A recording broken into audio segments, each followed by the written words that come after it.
صبر گناہوں سے کفارے تک کی سیڑھی کا نام ہے۔ صبر ایک ایسا جز ہے جو کہ بہتے پانی کی مانند ہے۔ جس طرح بہتا پانی اپنے ساتھ سب بہا لے جاتا ہے، اسی طرح صبر بھی سب گناہوں کو مٹا دیتا ہے۔ بہتا پانی کبھی شکایت نہیں کرتا کہ مجھ صاف شفاف میں اس قدر گندگی کیوں شامل کی گئی، بلکہ وہ تو بہتا جاتا ہے اور آسانیاں پیدا کرتا جاتا ہے۔ صبر کرنا کبھی بھی آسان نہیں ہوتا۔ صبر کرنے سے پہلے بھی صبر ہی کا سامنا کرنا پڑتا ہے۔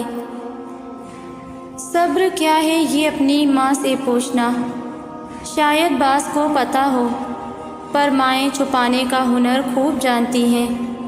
ہاں، وہی صبر جو مائیں کرتی ہیں، آنسوؤں کو حلق سے پار کر لیتی ہیں، مگر آہ کر کے اپنا درد نہیں سناتی، جو سسکیوں اور تنہائیوں کو برداشت کرتی ہیں اور اف تک نہیں کرتی، جو بے عزت ہوں، بیمار ہوں، مگر دوسروں کو ترجیح دیتی ہیں۔ ہاں، یہی صبر ہے۔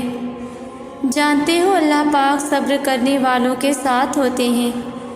وہ انہیں اتنی طاقت و قوت دے دیتے ہیں کہ اپنے آپ زبان اف نہیں کر سکتی۔ ہاں، ایسا صبر چاہیے مجھے۔ میری زندگی میں صبر ہی زندگی کا وہ حصہ ہے جو پریشانیاں تو کاٹ جاتا ہے، مگر جواب خدا پر چھوڑ دیتا ہے۔ ہمیشہ ہر شے کے لیے صبر ہی کرنا پڑتا ہے۔ اللہ پاک ہمیں آزماتے ہیں کیونکہ وہ ہم سے محبت کرتے ہیں۔ وہ ہمیں زندگی کے کسی نہ کسی موڑ پر ہر پیارے رشتے کی اصلیت سے آگاہ کر دیتے ہیں۔ تب ہمارے پاس صبر ہی بچتا ہے جو کرنا ہم پر واجب ہے۔ بس اپنے لیے صبر و تحمل اور بہتری کی دعا مانگے، وہ رحمان ضرور سنے گا۔ میں کبھی کبھی سوچتی ہوں کہ اللہ اپنے بندے کو کیسے آزماتا ہے۔ ہم کہتے ہیں کہ ہم سے صبر نہیں ہوتا، ہم صبر کیسے کریں گے؟ لیکن میرا اللہ اپنے بندے کو سب سکھا دیتا ہے، ہمیں کسی سے جدا کر دیتا ہے اور ہم سے کوئی دکھ دے دیتا ہے، تو کیا صبر ہی تو کرتے ہیں ہم۔ ایسا صبر کی زبان سے اف تک نہیں ہوتی، لب خاموش ہو جاتے ہیں، سانسیں اس دم سے ڈرنے لگتی ہیں کہ اگر زبان سے کچھ ایسے کلمات نکل گئے اور ان کا ازالہ نہ ہو سکا تو کیا ہوگا؟ اپنے بچھڑے تو سبھی رنگ اتر جاتے ہیں۔ سب سے بڑا صبر ہے جب محبت بھرے رشتے، جن کا آنکھوں سے اوجھل ہونا پسند نہیں ہوتا ہے، ان کا ہمیشہ کے لیے جدا ہو جانا کس قدر تکلیف کا باعث ہے، کوئی بھی نہیں جان سکتا۔ اس پر ہم کیا کرتے ہیں؟ صبر ہی تو کرتے ہیں۔ اپنے پیاروں کو کھونے سے بڑا دکھ کوئی نہیں ہوتا، لیکن ہمیں ہمیشہ اللہ کی طرف سے ہر تکلیف کا مرہم مل جاتا ہے۔ ایک وہی تو ہے جو ظاہر نہ ہو کر بھی ہمارے ساتھ ہے، ورنہ لوگ دنیا میں ہیں کہ منہ لے کر پھر رہے ہوتے ہیں۔ کسی کی سچائی جان کر بھی ہم کیا صبر ہی تو کرتے ہیں؟ اپنی دعاؤں کے کن ہونے کا بھی صبر ہی کرتے ہیں۔ اور بس اللہ صبر کرنے والوں کے ساتھ ہے۔ بس ہر مشکل میں ثابت قدمی کا مظاہرہ کرتے رہنا چاہیے۔ ساری زندگی میں بعض لوگ ایسے ہوتے ہیں کہ جو ہمیشہ ہمیں نیچا دکھانے میں لگے رہتے ہیں۔ اس طرح کے لوگ جو کسی کا ہنسنا برداشت نہیں کر سکتے، وہ لوگ جو چاہتے ہیں کہ ہم ان کے سامنے روئیں، گڑ گڑائیں، اور بعض اوقات ایسا ہو بھی جاتا ہے، لیکن اس حد تک تکبر کرنا اور اپنے جیسے انسانوں کو گرانے کی، انہیں بے عزت کرنے کی کوشش کرنا، یہ تو کہیں سے بھی جائز نہیں ہے۔ ہاں ایک ہی چیز کا بھروسہ ہوتا ہے کہ وہ اللہ جو سب دیکھ رہا ہے، لیکن اس کا حق اس نے انسان کو نہیں دیا۔ وہ تو کہتا ہے لوگوں سے محبت کرو، کیونکہ ہر انسان اس مالک دو جہان کا بنایا ہوا ہے، تو کیا نوکر اور کیا بادشاہ؟ بادشاہ تو میرا اللہ ہے، اور اسی کی بادشاہت ہمیشہ رہ جانے والی ہے۔ وہ محبت کی داستانوں میں سے ہے، وہ محبت ہے، اور وہ اپنے بندے سے بھی ایسی لازوال محبت کرتا ہے، تو جو اس کو گرانے کی کوشش کرتے ہیں اللہ تعالیٰ اس کی عزت رکھتا ہے۔ بے شک میرا اللہ عزتیں رکھنے والا ہے۔ انسان بھی کس قدر بے یقینی کا کام کرتا ہے نا، ایک لمحہ میں جس میں جی رہا ہے اور خوش ہے وہ ہمیشہ کے لیے مانگتا ہے، اور ایک لمحہ جس میں اسے غم مل گیا وہ اس کے لیے وبال جان بن گیا۔ ہم کیسے لوگ ہیں؟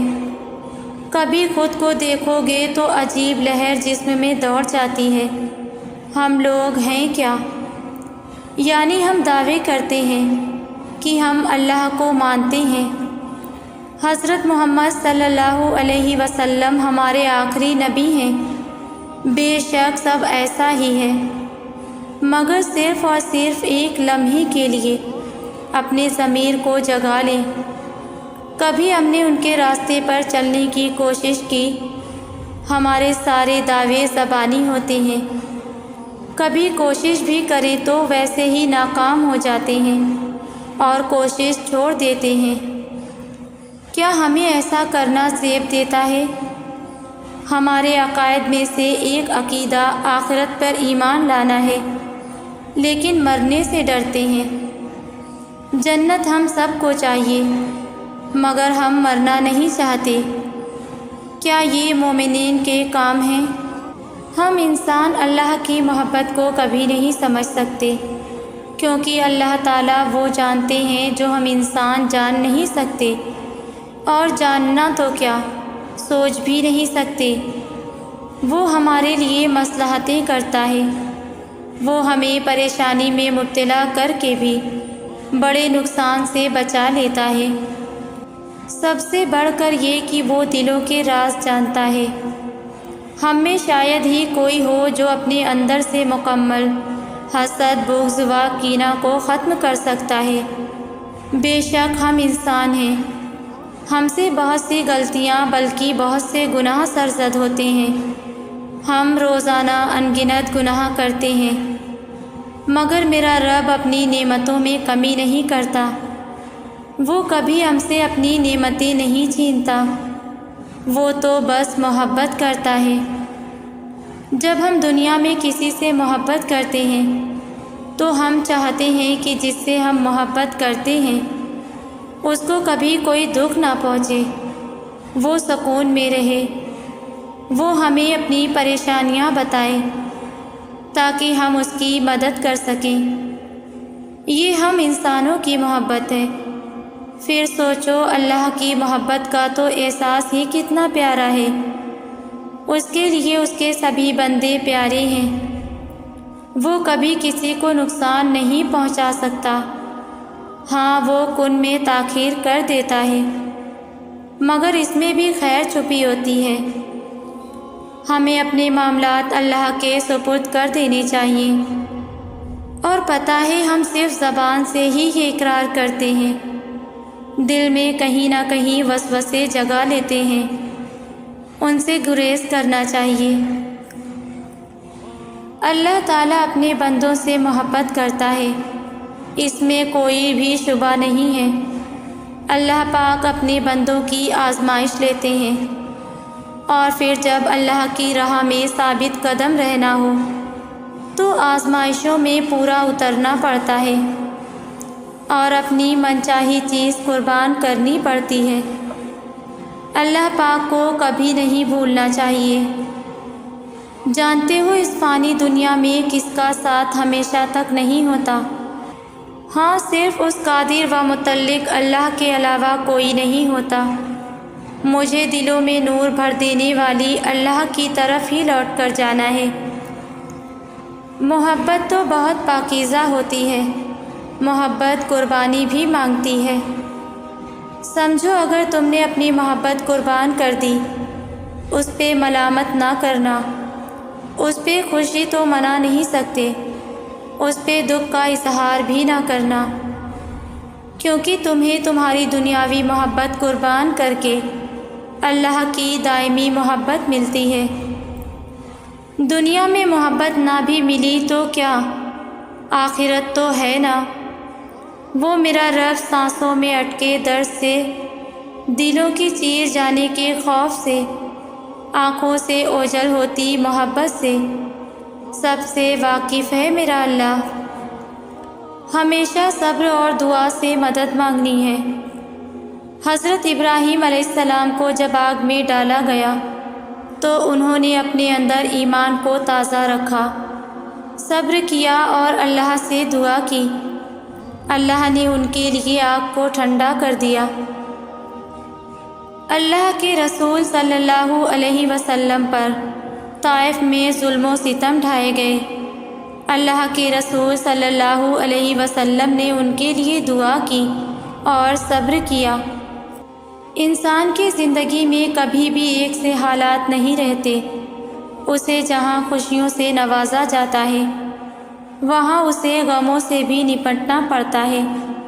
غم اور پریشانیاں محض انسان کو دکھ دینے کے لیے نہیں آتی، بس یہ بتانے کے لیے آتی ہیں کہ تم زمین پر جو اکڑ دکھاتے ہو، تم اس قابل نہیں ہو، تم کھنکھناتی مٹی سے بنے ہو۔ اللہ کا احسان مانو کہ اس نے تمہیں اشرف المخلوقات بنا کر بھیجا، ورنہ کسی کام کے نہیں تھے تم۔ خود کو اس زمین پر سب اختیارات دے کر کیا سمجھتے ہو؟ اللہ موجود ہے، وہ ہر جگہ ہے، وہی دونوں جہانوں کا پالنے والا ہے۔ ہمیشہ خود کو صراط مستقیم پر چلنے والا بناؤ، نفس کو قابو میں رکھو، کیونکہ شیطان کے بعد دوسرا نفس ہی ہے جو انسان سے گناہ کراتا ہے۔ خود کو کبھی زمین پر حاکم اعلیٰ مت سمجھنا، ہمیشہ اس خالق کی عبادت گار اور اس کی راہ پر چلنے والے بنو۔ اگر وہ ساتھ ہے تو جہان کی کوئی طاقت تمہیں ہرا نہیں سکتی۔ اگر اس کے قہر کو مول لے لیا تو نہ اس جہان میں نہ اگلے جہان میں کسی میں بھی سکون نہیں پاؤ گے۔ صبر کبھی کبھی بہت مشکل ہو جاتا ہے، انسان واقعی بہادر بنتے بنتے بھی تھک جاتا ہے۔ کچھ آزمائشیں واقعی کمر توڑ کے رکھ دیتی ہیں، مگر تمہارا رب ہر مشکل سے بڑا ہے۔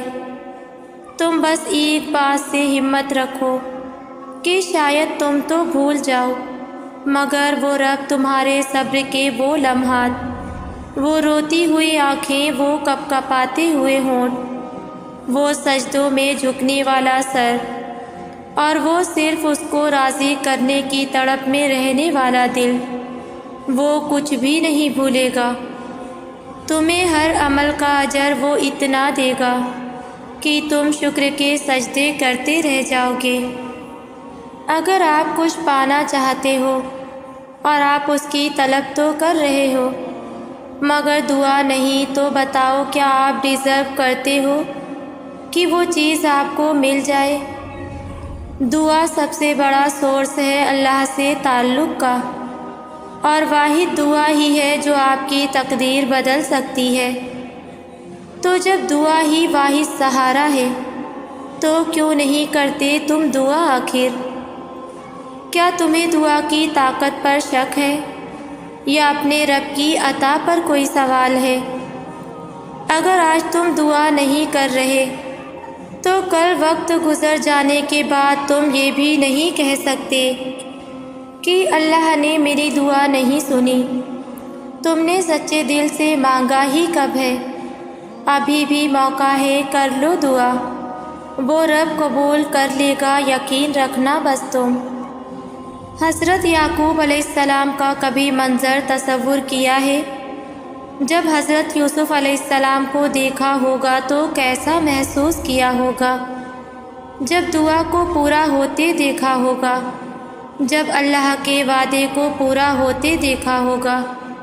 یہ جو معجزے ہوتے ہیں نا، یہ یقین والوں کے لیے ہوتے ہیں جو تڑپ رکھتے ہیں اپنی دعا میں، وہ جو دن کو رات، رات کو دن میں بدلنے کی طاقت رکھتا ہے، وہ تمہارے دل میں سکون ڈالنے کی بھی طاقت رکھتا ہے۔ اللہ نے تو بس کن بولنا ہے اور بس کن کا امر دیکھو گے پھر تم۔ بس دھیان رکھو اس اللہ پر اور دعاؤں پر یقین رکھو اور انتظار کرو اس وقت کا جب خوشی کے آنسو تمہارے گالوں کو تر کریں گے، جب تم خوشی کی انتہا دیکھو گے۔ بس یقین رکھو وہ اللہ سن رہا ہے تمہیں اور اسے تمہارا سننا اچھا لگ رہا ہے۔ بس اسی لیے تمہاری دعا قبول ہونے میں تاخیر ہے، کیونکہ اسے تمہاری تڑپ پسند آ گئی ہے، کیونکہ اسے تمہارے گڑ گڑانے کی آواز اور سننی ہے۔ بس صبر رکھو اور اس کا معجزہ دیکھو، اور بے شک اللہ سب سننے والا اور جاننے والا ہے۔ دعائیں تو پھر بنی ہی ناممکن کو ممکن کرنے کے لیے ہیں، تو پھر تم کیسے اللہ رب العزت کی رحمت سے نا امید ہو سکتے ہو؟ اس کے حکم کے بغیر تو درخت کا ایک پتا تک نہیں ہل سکتا، تو پھر تمہارے ہاتھوں کا اٹھنا بے وجہ نہیں ہے۔ وہ تمہیں نوازنا چاہتا ہے، تبھی اس نے تمہیں دعا کی توفیق دی۔ وہ تمہارے لیے بہتری چاہتا ہے، تبھی اپنے در کا پتہ بتا رہا ہے۔ بے شک اللہ تمہارے ساتھ آسانی چاہتا ہے۔ اگر اللہ آپ کو انتظار کروا رہا ہے تو اس کا یہ مطلب نہیں کہ وہ آپ کو سزا دے رہا ہے، بلکہ وہ آپ سے کچھ دیر تک رابطے میں رہنا چاہتا ہے۔ وہ چاہتا ہے کہ آپ مزید دعائیں کریں، وہ چاہتا ہے کہ آپ اس سے بات کریں، وہ آپ کی آواز بار بار سننا چاہتا ہے، اس لیے وہ آپ کو وہ چیز نہیں دے رہا، اور اسی وجہ سے وہ اس چیز کا خیال آپ کے دل و دماغ سے نہیں نکال رہا ہے۔ تم خود اس کے اشارے کا انتظار کر رہے ہو، پھر جب وہ تمہیں واضح اشارہ دے رہا ہے تو تم اس کی بات کیوں نہیں سنتے؟ وہ آپ سے چھین بھی نہیں رہا اور آپ کے قریب بھی نہیں آنے دے رہا، تو اس کا مطلب ہے کہ وہ آپ کی دعا کا انتظار کر رہا ہے تاکہ وہ آپ کی دعاؤں کا جواب اپنے کن سے دے۔ تو آپ کیوں اداس ہیں؟ کیوں مایوس ہیں؟ بس اپنے آپ کو کچھ وقت دیں اور اس وقت تک دعا کرنا بند نہ کریں جب تک وہ اللہ کن نہ کہہ دے۔ اللہ محبت سے انہی کو سنتا ہے جو اسے یقین اور مان سے پکارتے ہیں، وہ یقین جو ہر شک اور مایوسی سے پاک ہو۔ وہ انہیں کبھی خالی نہیں لوٹاتا، جو اسے منانے میں ہر حد تک چلے جاتے ہیں۔ جب وہ کسی کو سجدوں میں رونا سکھا دے تو پھر ان آنسوؤں کی لاج رکھتا ہے۔ جب وہ کسی بندے کو تہجد تک لاتا ہے تو اس پر ہر سفر آسان فرما دیتا ہے، اور پھر ہر وہ کام جو آپ کو ناممکن نظر آ رہا ہے اللہ کے ایک کن سے سب مکمل کر دیا جائے گا انشاءاللہ۔